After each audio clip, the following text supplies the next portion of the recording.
A reading from the book of the Lectura del profeta Jeremías. Return rebellious children. Vuelvan hijos apóstatas, oráculo del Señor, que yo soy su dueño.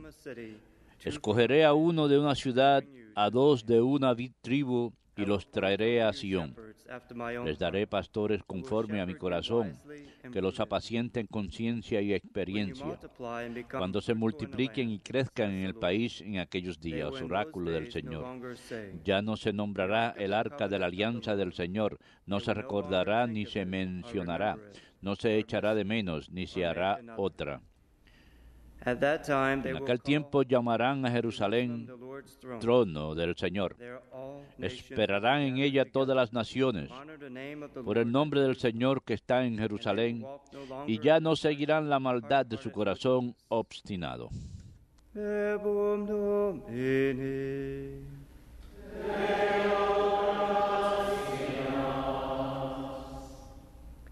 The Lord will guard us as a shepherd guards. El Señor nos guardará como pastor a su rebaño. Hear the word of the Lord. Escuchen, pueblos, la palabra del Señor. Anúncienla en las islas remotas. El que dispersó a Israel los reunirá, lo guardará como pastor a su rebaño. El Señor nos guardará como pastor a su rebaño. Porque el Señor redimió a Jacob, lo rescató de una mano más fuerte. Vendrán con aclamaciones a la altura de Sión, afluirán hacia los bienes del Señor. Entonces se alegrará la doncella en la danza. El Señor nos guardará como pastor a su rebaño. Gozarán los jóvenes y los viejos. Convertiré su tristeza en gozo. Los alegraré y aliviaré sus penas. El Señor nos guardará como pastor a su rebaño. No tengo el aleluya.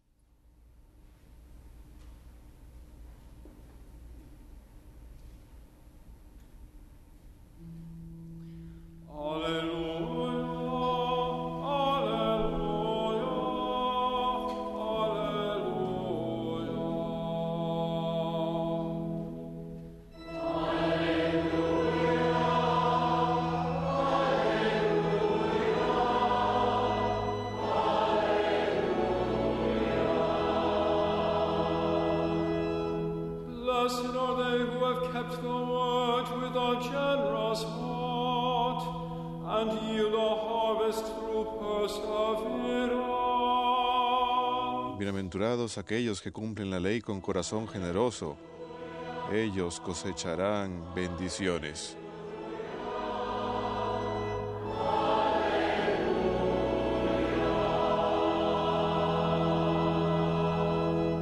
Dominus vobiscum. Lectio Sancti Evangelii secundum Matteum. Jesus said to his disciples, En aquel tiempo dijo Jesús a sus discípulos, escuchen ustedes lo que significa la palabra del sembrador. Si uno escucha la palabra del reino sin entenderla, viene el maligno y roba lo sembrado en su corazón. Esto significa lo sembrado al borde del camino. Lo sembrado en terreno pedregoso significa el que la escucha y la acepta enseguida con alegría, pero no tiene raíces, es inconstante, y cuanto viene una dificultad o persecución por la palabra, sucumbe.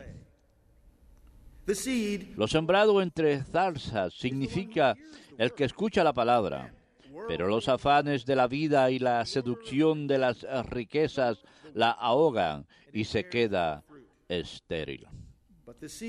Lo sembrado en tierra buena significa el que escucha la palabra y la entiende. Ese dará fruto y producirá 100 o 60 o 30 por uno. Verbum Domini.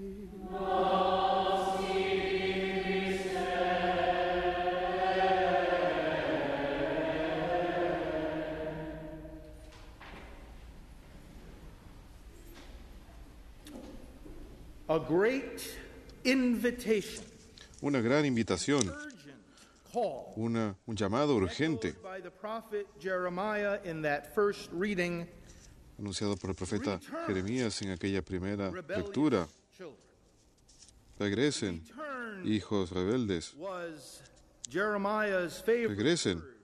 Era la palabra favorita de Jeremías para describir el arrepentimiento. Al comienzo del ministerio de Jesús, arrepentimiento. Al comienzo de la prédica de Juan Bautista. San Pedro, después de Pentecostés, arrepiéntanse. Jeremías decía, regresen, hijos rebeldes, el Señor, su amo, los llama. Jeremías, recuerden, vivió y predicó unos 6 siglos antes de venir Jesús. Estaba diciendo al pueblo que por causa de la maldad de sus corazones, los babilonios iban a venir, invadir su tierra, destruir la ciudad santa de Jerusalén, el templo, mandarlos al exilio. Y, a propósito, no traten de pelear con ellos porque es Dios quien está haciendo esto.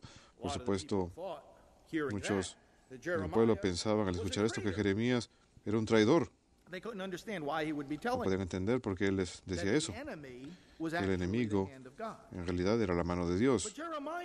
Pero Jeremías no simplemente predijo esos desastres que de hecho sucedieron. También predijo la restauración, el regreso. Sí, fueron al exilio, el exilio babilonio. Pero Jeremías también ofreció consuelo, al igual que un desafío. Dijo, sí, ha de venir un tiempo en el que Dios, de acuerdo a su corazón, ha de reunirlos. Así que en sus corazones regresen de una vez, aléjense de sus maldades, porque para Jeremías el problema del exilio y de la conquista de parte de los babilonios y la destrucción de la ciudad santa no era por causa de una falta de cálculo militar o debilidad política o problemas económicos, sino por problemas morales y espirituales. La gente no estaba cumpliendo con la alianza, así que él dijo, el problema que tenemos es un problema de corazón. Regresen, hijos rebeldes. Por eso es que tenemos estos problemas, hay que regresar. Jeremías escribió en el capítulo 17 de su profecía, más tortuoso que cualquier otra cosa es el corazón humano, más allá de todo remedio. ¿Quién es capaz de entenderlo? Nos deja rascándonos la cabeza, ¿no creen? ¿De qué manera podemos explicar la maldad, la distorsión, lo absurdo, los desvíos e incluso nuestros propios corazones? Incluso nosotros que estamos aquí ante el altar, quienes creemos en el Señor, quienes nos arrepentimos a diario de nuestros pecados, incluso nosotros nos encontramos confundidos y frustrados por las direcciones que nuestros propios corazones toman. Más tortuoso que cualquier otra cosa es el corazón humano, ¿quién es capaz de entenderlo? Y sin embargo, Jeremías dice, hay esperanza. El Señor va a traerlos de regreso a su tierra. Recuerdo que para los habitantes del Antiguo Testamento lo importante era la tierra. El Señor les había dado la tierra era significativa, era un obsequio del Señor hacia ellos. Ellos habían de ser echados de la tierra, pero habían de regresar a la tierra y hacer un símbolo clave del favor de Dios. Y les dijo, han de venir a Jerusalén, la ciudad santa. David la convirtió en capital y el rey David hizo que construyeran un templo ahí bajo el rey Salomón. Y Jeremías dijo, todas las naciones han de reunirse. Dios siempre está tratando de reunir a su pueblo, pero dijo algo más que es increíble. Dijo, en aquel día, la gente ya no dirá el arca de la alianza del Señor. Ya no pensarán en ella, no se mencionará, no se le echará de menos. Pero no nos damos cuenta cuán profundas son esas palabras. Es como si una persona nos dijera, va a llegar un día cuando ustedes ni siquiera van a pensar en el tabernáculo. No se van a acordar de la misa. No se recordará, no se mencionará, no se echará de menos, ni se hará otra. ¿Quién diría eso? Diríamos, ¿de qué está hablando esta persona? El arca de la alianza había sido construida por mandato específico de Dios a Moisés. Era una caja, era un cofre un poquito más de 4 pies de ancho, un poquito menos de 4 pies de anchos, un poquito menos de 2 pies de alto, hecho de acacia, de madera de acacia y incrustado con oro afuera y dentro, y se guardaba ciertos objetos sagrados ahí, las tablas de piedra de los mandamientos, el maná, el cayado de Aarón, señales milagrosas de la presencia y providencia del Señor, y encima del arca, este cofre sagrado, había una tableta de oro y 2 querubines, y eso era considerado el trono de Dios sobre la tierra. Así, como similar a qué? Como nuestro tabernáculo. ¿Acaso esa no es la morada de Dios? ¿Acaso Jesús no está aquí? Por supuesto que está aquí. Este es Dios, este es el centro del universo. Cada tabernáculo en el mundo es el centro del universo. Jesús está presente. Es su trono sobre la tierra. Así que el arca, hay muchas historias fascinantes en el Antiguo Testamento acerca del arca. Conocen la historia sobre la caída de Jericó. Dios le instruyó a Josué y a los sacerdotes: den la vuelta a la ciudad 7 veces, suenen las trompetas, griten duro, y ¿qué es lo que va a pasar? Los muros de Jericó van a caer. Pero no nos olvidemos de un detalle de esa historia, un detalle de esas instrucciones. Detrás de los sacerdotes que estaban sonando las trompetas y guiando al pueblo, estaba el arca, la presencia de Dios. Cuando el pueblo de Dios tenía que ir en batalla, no traían solamente sus ejércitos y sus armas, traían el arca. Y en cierta ocasión los filistinos capturaron el arca. Fue una historia trágica. Los filistinos capturaron el arca del Señor. Imagínense que los enemigos de Dios que vengan aquí y capturen el tabernáculo. Bueno, llevaron el arca a su templo pagano. Había una estatua ahí de un dios que ellos alababan, que se llamaba Dagan, y pusieron el arca del Señor en el templo pagano pensando: ahora nuestros dioses son superiores a este Dios de los israelitas. El día siguiente, cuando vieron qué había pasado, Dagan había caído al piso. Así que levantaron a su Dios. No se les ocurre pensar, cuando se le cayó el que estaban adorando, se les ocurre levantarlo. Lo pusieron otra vez de pie, y cuando vinieron el día siguiente, estaba otra vez en el piso, y esta vez estaba roto en pedazos, y un montón de cosas trágicas empezó a pasar a los filistinos, y finalmente ellos le dijeron: ¿saben qué? A los israelitas le dijeron: tomen su arca y llévensela. En otras palabras, el arca de Dios representaba el poder de Dios, su presencia, su trono mismo, su providencia. Así que, ¿cómo, de qué manera es que Jeremías dice: en aquellos días ya no se nombrará el arca de la alianza del Señor, no se recordará, ni se mencionará, no se echará de menos, ni será otra? Únicamente puede ser porque algo incluso más grande, profundo y poderoso iba a ocurrir. ¿Y de qué se trata? El trono mismo de Dios sería sus corazones. Dios tomaría tal posesión de sus corazones, como Jeremías proclama, el lugar más tortuoso que hay.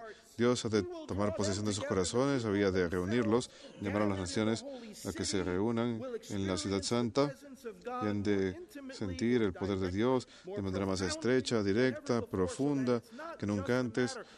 Así que no solamente iba a tratarse de cosas externas, por más sagradas y santas que sean. El profeta no estaba diciendo: hay que eliminar estas cosas sagradas. No se puede eliminar esas cosas sagradas, a menos que uno se convierta en un ángel, pero nosotros no somos ángeles, somos seres humanos, tenemos cuerpos, sentidos. El profeta no está diciendo que las cosas externas no importen, sino que hay una transformación interna que importa tanto más, que incluso va a hacer que cosas como esta sean memorias del pasado. Incluso en nuestra fe decimos algo similar acerca de los sacramentos. ¿Saben? ¿Conocen aquel hermoso himno que cantamos en la primera Eucaristía? Si leemos varios versos de ese himno, hay un versículo en donde cantamos: Señor, durante largo tiempo, cuando cesen los sacramentos, que seamos uno con la Iglesia allá arriba, uno con los santos, con la fe, con la paz eterna, uno con los santos, uno con el amor. Cuando los sacramentos cesen, cuando estemos reunidos en el cielo y veamos a Dios cara a cara, no necesitaremos ya más el tabernáculo, no necesitaremos escondido, oculto bajo la apariencia de pan y vino. Ya no nos hará falta más porque lo veremos cara a cara. Su nombre, el Apocalipsis dice, estará escrito en nuestras frentes. Veremos el rostro de Dios. Estaremos sentados con Él en su trono. No necesitaremos el arca, no nos hará falta el tabernáculo, no nos hará falta el altar. Estaremos sentados con Él en su trono. Y hay una sola forma de llegar ahí.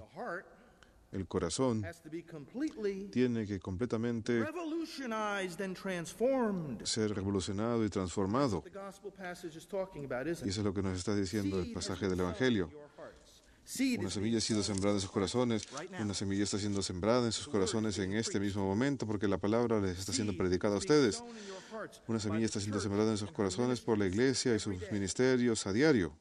Va a caer sobre terreno pedregoso, va a caer sobre zarzas, las ansiedades lo van a ahogar, vamos a ser egoístas y no permitir que crezca, vamos a rehusarnos a cambiar, o vamos a dar la bienvenida a la palabra con alegría, entenderla, rogar la gracia del Espíritu Santo para absorberla y vivirla, sin importar qué sacrificio requiera. La transformación del corazón. Bien, ahora. Les mencioné a ustedes que estoy aquí el día de hoy junto con mis compañeros, el padre Dennis, el padre Scott, y mañana nos acompañarán dos más, el padre Peter West y el padre Víctor Salomón, nuestro director de ayuda hispana, y otros miembros de nuestro equipo pastoral de los sacerdotes Pro Vida están presentes porque mañana vamos a hacer una marcha, la marcha Pro Vida, momento histórico para el movimiento Pro Vida, así como hace 50 años el movimiento civil tenía marchas. Nosotros también. Y es algo muy bonito porque esto se trata precisamente de la libertad para el corazón humano, para que sea transformado, para que acepte la palabra de Dios y dé fruto en la vida. Retrocedamos 50 años y expliquemos la base de lo que vamos a hacer el día de mañana. La gente estaba luchando por los derechos civiles porque un segmento de nuestra población, nuestros hermanos afroamericanos, no eran iguales ante la ley, sufrían discriminación, opresión, segregación de maneras terribles. Y aunque la Corte Suprema había dictaminado esta doctrina de que eran iguales pero separados, habían baños separados para blancos y negros, había fuentes, bebederos separados para blancos y negros, había escuelas segregadas incluso, transporte segregado. Si separamos a los que son iguales, les negamos esa igualdad. Y eso es lo que el movimiento de derechos civiles dijo. Se puso de pie y dijo, esto no tiene sentido, si somos iguales hemos de estar juntos. Si somos iguales nos tienen que tratar a todos por igual. No pueden separar a un grupo como si tuviera una enfermedad, no quisieran que se contagie el otro grupo. Así que lo que sucedió fue que la Comisión de Comercio Interestatal estableció una regla que decía, sí, ellos tienen razón. La doctrina de que son iguales pero separados no aplica en el comercio interestatal. Los blancos y los negros se pueden sentar donde quieran dentro de un autobús. Si uno va a una terminal de transporte, no han de haber baños ni bebederos separados.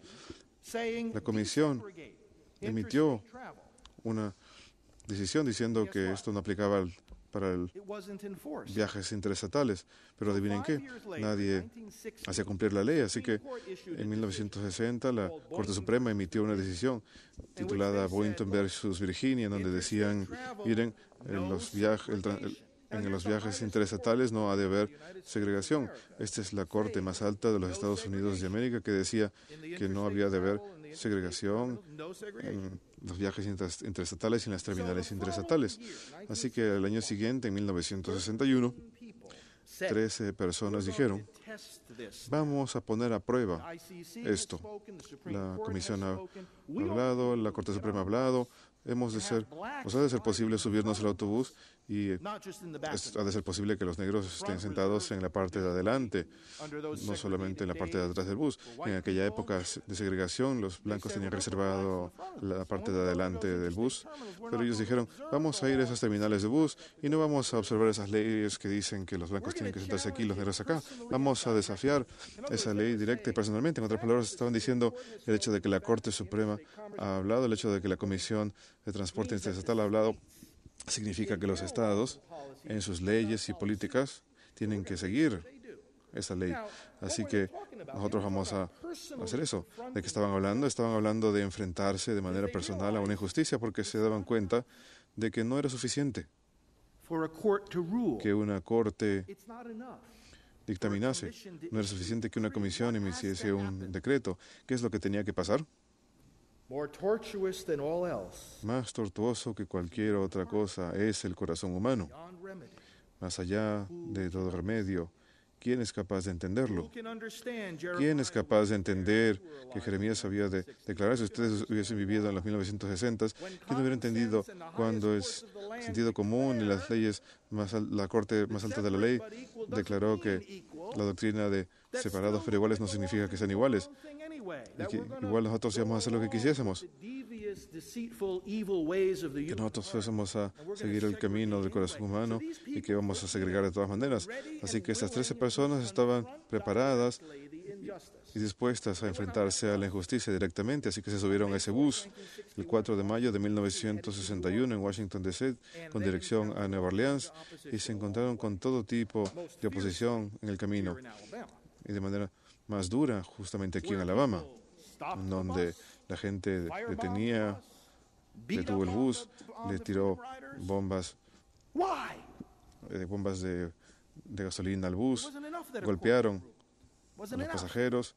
¿Por qué? Porque no bastó que la corte dictaminase. El mal tenía que ser purgado del corazón y la única manera de lograrlo era cuando la gente estuviese preparada para aceptar el sufrimiento que viene con la injusticia. Así que pasaron por tiempos difíciles, tuvieron que ser hospitalizados e incluso ciertos hospitales ni siquiera se rehusaron a tratarlos.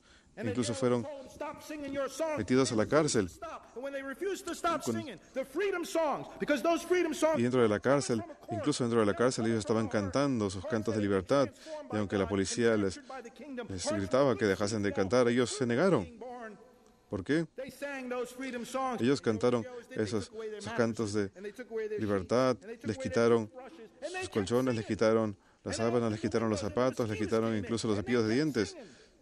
Y ellos siguieron cantando. Tuvieron que llevar a esos reos y rociarlos con DDT a las 2 de la mañana por causa de todos los insectos que se colaban en los calabozos. Pero ellos seguían cantando, porque hay un poder más grande que la ley, un poder más grande que la policía, un poder más grande que las cárceles. Es el corazón humano que se transforma cuando es capturado por la palabra de Dios y canta cantos de libertad. 50 años después, no tenemos la doctrina de separados pero iguales, tenemos algo incluso peor. Tenemos separado y no igual. Tenemos una política en este país y en muchos otros países en donde los miembros más pequeños de nuestra familia humana ni siquiera son considerados iguales al resto de nosotros, ni siquiera son considerados personas, ni siquiera son considerados que merezcan la protección de sus vidas. Están siendo desmembrados, queridos hermanos, el día de hoy les están cortando la cabeza. No exagero, esto es exactamente lo que dicen los que realizan abortos cuando hacen el procedimiento, los tiran en la basura. Hoy en día. Y la ley, lentamente pero con seguridad, se está moviendo hacia nuestra dirección. En algunos estados hay una ley en efecto que dice que los aborcionistas, de hecho, tienen que contarle a la mujer que el procedimiento destruye a un ser humano separado y único. Es progreso. No es suficiente. Cuando hablamos de la transformación del corazón humano, no estamos diciendo que no tenemos que cambiar las leyes. Sería un gran error porque transformar los corazones lleva a la transformación de las leyes. No estamos diciendo que no necesitamos buenas decisiones de la Corte. Claro que sí. Necesitamos. Pero lo que estamos diciendo es que es hora de nuevamente marchar por la libertad, porque el corazón humano y la persona humana, cada uno de nosotros individualmente, tiene que enfrentarse a la injusticia directamente. Tiene que ponerse de pie, defender a nuestros hermanos, hablar por ellos, sin importar cuál sea la oposición, sin importar el ridículo, sin importar el costo, sin importar el sacrificio, no importa. Y si creemos que vamos a cambiar las leyes y políticas y erradicar esta injusticia y ser capaces de lograrlo cómodamente, vuelvan a pensarlo bien, porque hay una sola forma de salir de esta maldad, y es que nosotros suframos. No queremos aceptar el rechazo, no queremos aceptar la persecución, no vamos a ser parte de la solución. Entonces, marchemos por la libertad. Les voy a contar más sobre esto mañana, voy a regresar mañana por la mañana, y luego varias horas antes de subir al bus, para contarles qué es lo que va a pasar aquí, acerca de lo que ustedes pueden hacer. Aquí ustedes que escuchen mi voz en sus propios hogares, en sus propias iglesias, en sus propias comunidades, en sus propias familias. Les voy a invitar para que sean marchantes por la libertad de los no nacidos. Rebélense, hijos, regresen, hijos rebeldes, regresen, dice el Señor. El Señor ha de reunirlos y darles vida. Amén.